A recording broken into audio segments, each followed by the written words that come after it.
How many of you recognize the movie title, A Beautiful Mind? Even if you didn't see it, you may recall that actor Russell Crowe played Professor John Nash, the brilliant mathematician who was severely impacted by schizophrenia. And after struggling with mental illness for years, giving up his job at MIT, Nash eventually learned to cope with his illness. He went on to teach at Princeton. He was eventually awarded the Nobel Prize in his field. Now, in the film, Nash is visited by a representative of the Nobel Prize Committee who informs him of his impending nomination. But because he suffered delusional episodes with his mental illness, Nash asks a student if there is indeed a man standing on the opposite side of him speaking to him. And after she assures him that the man is real, Nash continues his conversation. So Nash and the Nobel Prize representative walk to the professor's lounge, and they sit at a table to continue their conversation. And soon, Nash's distinguished colleagues begin to approach his table one by one to congratulate him on his success. And they each place an ink pen in front of Nash on the table. It is known as the pen ceremony, and it was the faculty's way of conveying that a colleague was held in high esteem. And knowing how much he had overcome and how uniquely brilliant Nash was, the first professor said kindly, "It's good to have you here, John," as he placed his pen in front of Nash on the white tablecloth. Another followed by saying, "It's an honor, sir." Another said, "It's a privilege to work with you, Professor." Yet another said, "Congratulations to you, John." Now, what John Nash's colleagues did for him that day was to give honor, which sounds like a throwback to another time, another place, another culture, doesn't it? But Romans 12, verse 10 instructs you and me, take delight in honoring each other. One translation of that phrase reads, outdo each other in showing honor. Now, normally it is immature if we compete with other people in the spiritual realm. But when it comes to giving honor, God welcomes us to spur each other on and to try to outdo one another when it comes to honoring other people. Friend, would the people you live with describe you as an honor giver? Is that what you are known for at home, at work, with the people with whom you socialize, or where you exercise? Is it what you are known for where you worship? A friend of mine was approached by a man who had observed him interacting with other people at the gym where they both work out. And the man told my friend that the way he engaged with and encouraged other people was inspiring. And he didn't use the terminology that you and I are using today, the terminology from the Bible, but what that man was commending in my friend was his point of giving honor to other people. Do you make it a point to honor others, or are you slow to give honor to others? Are you stingy with your honor giving? Are you inwardly competing with other people so it doesn't feel right to you to give honor to others? Or do you look for ways to ensure that other people feel honored?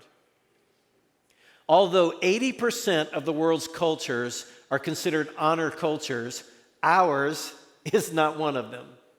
Our tendency is to withhold honor rather than to give honor. Some of us reserve honor only for the people with whom we agree, or the people with whom we think we agree fully, people like us. And most of us have observed that if you want to influence our culture, the most common shortcut is not to give honor to people, but to traffic in contempt, which is the opposite of honor. Think about how many people in our culture are famous because they are full of contempt. If you want a primetime slot on a cable news channel, you need to be skilled with words of contempt for other people, for the other party. If you want to make the big time as a sports commentator or a comedian or a social media personality, heaping contempt on other people seems like a qualification for our culture. But it is not just the celebrities who show contempt in such large quantities. there is an honor deficit at every level of our society. I was picking up a pizza a few days ago, and the man buying a pizza in front of me was disappointed because the coupon that he had brought to the store was not valid for his purchase. And it was a $1 difference, but he was feeling $100 worth of frustration. And the clerk was right, and he was wrong, but he wouldn't let it go. He couldn't say, "Oh, I'm sorry, I didn't realize the coupon wasn't valid." And after I spoke up, he backed down, but not before one final expletive, one final dose of dishonor for the person working behind the counter. And over what? $1. John Tyson was on a crowded train traveling south to Midtown Manhattan in New York City when a little boy grew restless on the train and began bumping into other passengers. Well, his mother was embarrassed, didn't want him to inconvenience other people, so she tried to pull him close, as many parents have done with many kids on the train in New York. Now look, people who ride the train in New York City have seen everything. They have seen it all. They've seen nakedness and sickness and angry outbursts. But even the jaded passengers of Manhattan were stunned when the little boy slapped his mother's hand away and shouted a vulgar four-letter word at her. Tyson said everyone who witnessed that exchange on the train realized they were not just viewing the result of a broken family, they were viewing the result of a broken world. Now look, God loves that child and is concerned about his future, but God is also sad that so many people in our world feel no desire to and no obligation to show honor to others. Ours is a culture in which honor is rare and contempt is rampant. And some of God's people are more in step with culture than the way of Jesus. Some who claim to follow Jesus are dishing out contempt constantly and giving very little honor. So today, I am not going to treat this theme as a strong suit for us, where we're just checking the box because we need to talk about this every now and then. Instead, I'm going to treat it as a virtue that we are in danger of losing, not because we've openly rebelled against God, but because we have drifted with the mentality and with the communication style of our age. So I want us to ask God today to help us to get better at giving honor. I was in Starbucks a few days ago, leaning against the wall, waiting for my drink. Now, I use the Starbucks app, and I usually try to time it so that I can walk in and grab my drink and be on my way. But the store was busy that day, so I was waiting for a few minutes. And as I did, the barista called a man's name whose drink was ready, and that man was to the right of me. So this man of Asian descent stepped between me and the counter to pick up his drink. Now, you've done that before, I've done that before, but as he did, he glanced in my direction to acknowledge me, and he bent over slightly as he approached the counter. Well, I recognize that move because I've seen it before, and maybe you have too. I first saw it when I went to Thailand in my 20s. And whenever I was sitting in a room that a Thai person entered after me, if that person walked in front of me, he or she would bend over while walking. And I learned that people in Asia do this to show honor. They use this gesture in the presence of older adults to honor them, in the presence of guests to honor them, in the presence of people with authority to honor them. Some use it for everyone. If they walk into a room and there are people there facing them, they will bend over. And when they do, if they can reasonably lower their head below the level of your head, they will do that. But when that's not practical, they will symbolically bend to let you know they are giving you honor. You know, they had a similar practice when it came to their feet. I spent a couple of weeks of that trip in a remote village in Thailand where many people walked around the village without shoes. Well, you can get all kinds of things on your feet walking barefoot around a village. So their practice was to avoid showing the bottom of their feet to other people. Now, Americans who arrived and missed the cross-cultural training would show up and sit cross-legged with the bottoms of their feet just flashing everyone. But the Thai people would hide the bottoms of their feet because they consider it more honoring to people who are looking at them. That kind of thinking is foreign to us because many of us are not concerned about, much less obsessed with, honoring other people. We honor achievement, we honor wealth, we honor fame, we honor longevity of service, we honor military service. Some people honor their parents, or at least know they should. But beyond some limited applications, we do not place a high value on honoring other people. So it's fair to say that you and I need to pay close attention to God's expectations for how we honor other people, and I want us to do that today. The first thing we all need to realize is that we've been created to honor God. If you have ever wondered why God has allowed you to be born, this is a big part of the answer. You exist, and God allows you to exist so that you will bring honor to Him. The Bible calls us to honor God with our whole lives, with our worship, yes, with our words, but with our work, with our possessions, with our money, with our talent, with our gifts. And if honoring God was the only thing you and I accomplished in our lives would still be worthwhile from God's perspective. Pediatrician David Cerquera and his wife led a children's Bible class at their church. And one day, David's wife taught the group of children that our primary purpose in life is to bring glory and honor to God. And then she gave every student in the class an assignment and encouraged the students to complete that task for the sole purpose of bringing honor to God. David's wife asked a girl named Sarah to bring a flower the following week to put in the empty vase in the classroom. And the girl was disappointed by that assignment because she thought it seemed unimportant. And David's wife explained that we don't have to do impressive things to honor God. Small things can glorify God also. So the next Sunday, Sarah brought a flower and she placed it in the vase in the room. And then the following Sunday, without being asked, Sarah brought another flower and she placed it in the vase.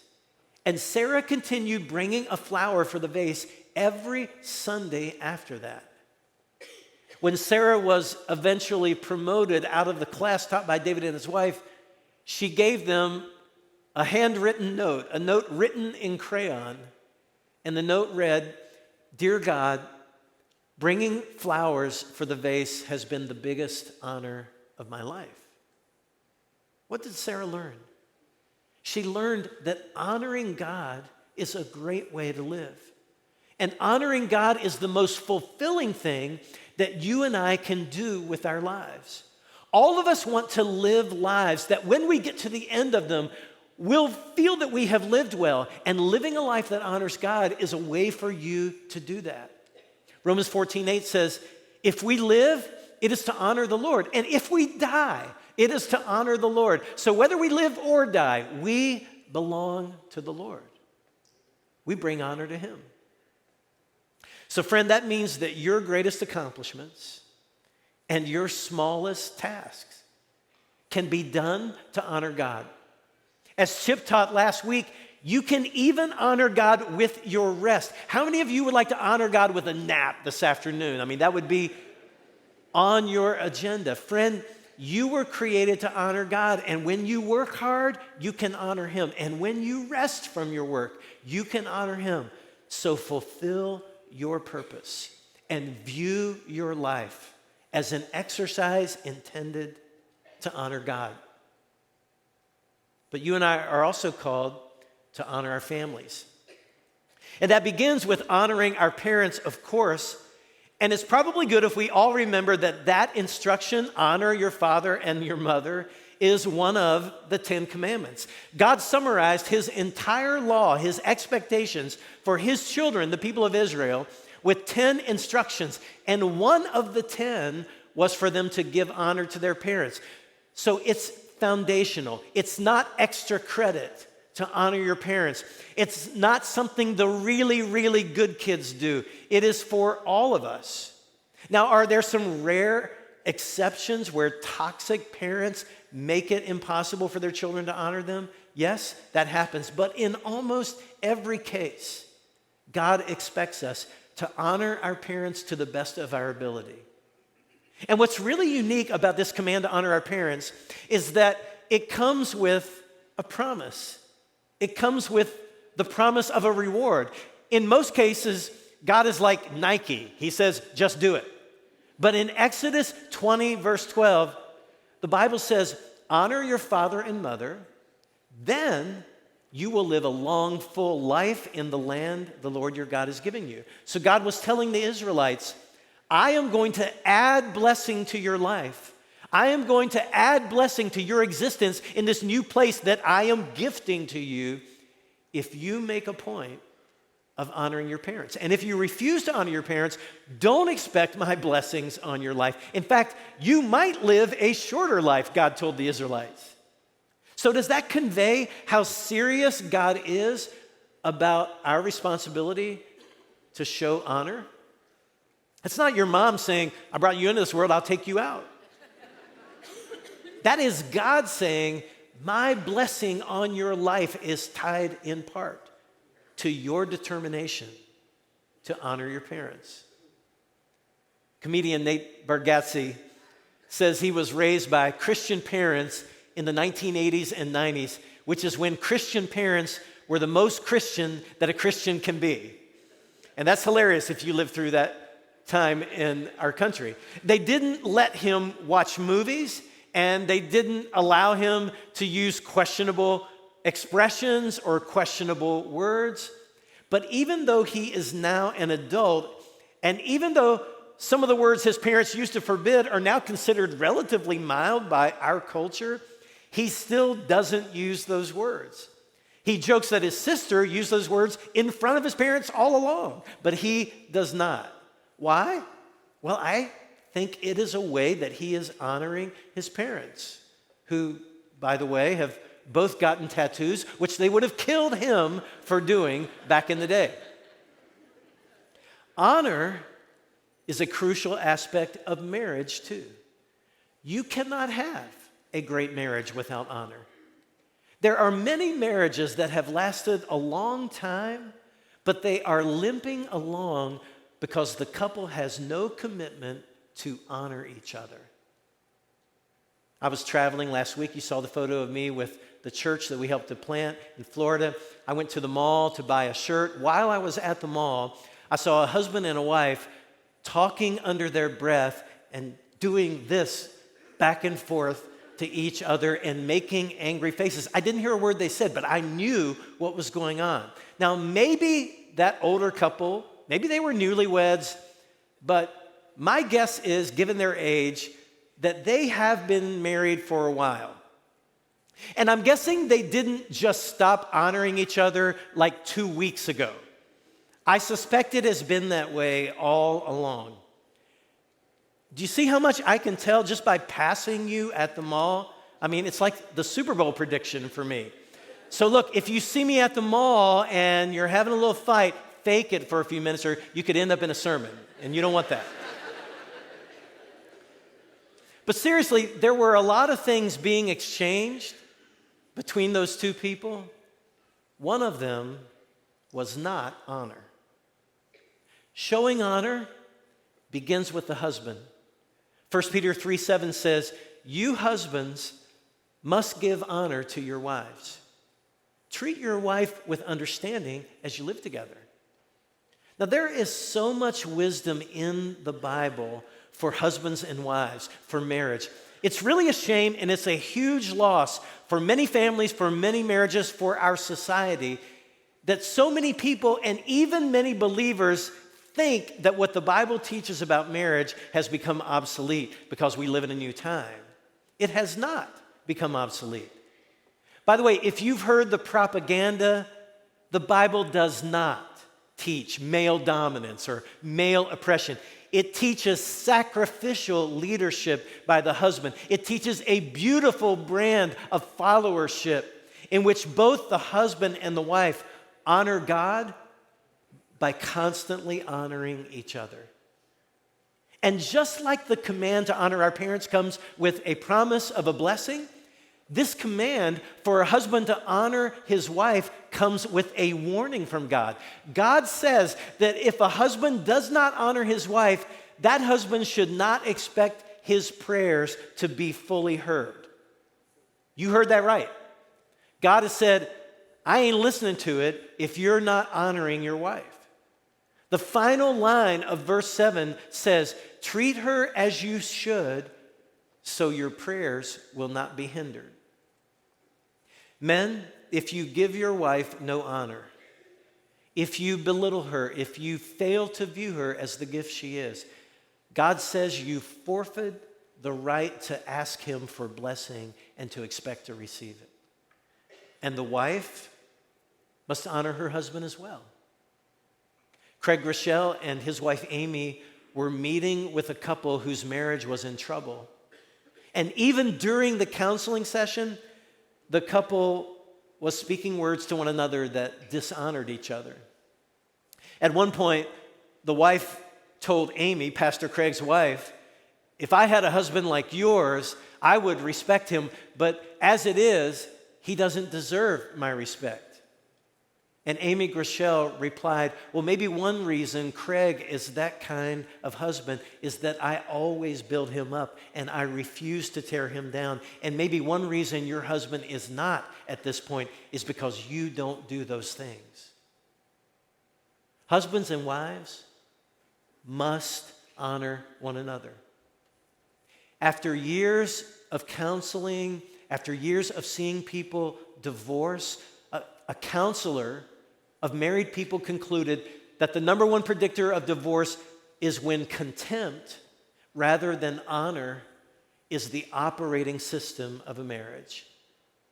And every married person in this room and every married person listening online knows whether the operating system of your marriage is honor or contempt. If you want to change your marriage, you've got to change your operating system to honor. Now, I want to quickly mention 3 more specific applications that God gives us in Scripture when it comes to showing honor. First, employees must honor employers. Now, the language in the New Testament is actually slave and master language, which is an understandable trigger for us given our history. But the application to us is the employer and employee relationship. And this is a problem for us because we Americans love to ridicule and gripe about our bosses, our supervisors, our employers. And yet the Bible calls us to replace those words of contempt with words of honor. How are you doing with that? Second, the scriptures teach that citizens should honor government officials. Does anyone feel it getting more difficult as we go along? I mean, this should be easy for us, right? I mean, we don't have any gripes about our government officials, do we? You'll be glad to know that after some careful research, I've learned that this command resulted from a printing error. The correct wording is, tell them what you think and don't hold back. You know that's not true. That's not true. God does call us to this. And look, as bad as you think some of our government officials may be, they are noble compared to the government officials in the first century, and it was those officials that God commanded the Christians in the first century to honor. The writer of Romans told the people of his day, some of whom were living under Nero, a ruthless leader, everyone must submit to the governing authorities, for all authority comes from God, and those in positions of authority have been placed there by God. Is that a challenging verse or what? That passage raises some big questions, and yes, it has limits, and no, it doesn't mean that you can't contend for better leaders or different policies. But the more passionate you are about politics, the more you love to share those sarcastic, dishonoring memes that make their way around social media, the more you need to wrestle with what God is asking of you, because He is commanding you to honor those who lead, even when you disagree with them. The final specific command is that believers must honor church leaders. And while there are limitations on that type of authority also, I can just tell you this. I have seen churches in which the leaders no longer expect the people of the church to honor the leaders. And those churches are all dead. They're all ineffective. So friend, pray for your church leaders and follow them. Honor them, not because they're superior, not because they're infallible, but because God calls you to live a life of honor. I feel honored and treated better than I deserve, but we have a staff of leaders, we have a number of volunteer leaders, and we all owe all of our leaders that kind of honor. Now, since we need to wrap it up, I just want to give you one takeaway today, and here it is. Honor those in close proximity, not just those far away. Do you know why I would say that? Because you can honor far away people with words, but you can only honor people in close proximity by what you actually do and what you actually say about them. So, husbands, if you can't stop talking about what a great wife some other guy has, but you don't honor your own wife, it's time to change it. Some wives are full of compliments for their friends' husbands, but they can't seem to compliment their own husbands. Some employees talk about how great it would be to work for that person, or to work in that department, or to work for that company. Some children think about other kids' parents and say their parents are so cool, so engaged with them, but they can't find anything positive to say about their own parents. Some Christians idolize faraway churches, faraway speakers, famous, nationally known musicians, but they have little admiration for their own leaders who serve them day in and day out. You know, Jesus pointed out that as amazing as many people concluded he was, the people of his hometown were unmoved and unimpressed by him. Why? Because they could not give honor to someone who was familiar to them. If you can only honor people that you don't know well, if you can only honor people whose imperfections you're not personally familiar with, if you can only honor those who are an idea to you or a personality and not someone who is part of your life, then you are missing this teaching. So here's the takeaway. Don't be that person. Don't be the person who romanticizes someone else's circumstances, someone else's wife, someone else's husband, someone else's job, someone else's government leaders. You honor God by honoring your spouse. Honor God by honoring your family and your workplace leaders and your government leaders and your church leaders and your fellow citizens. Why? Because the more you honor people in your world, the better your life will be.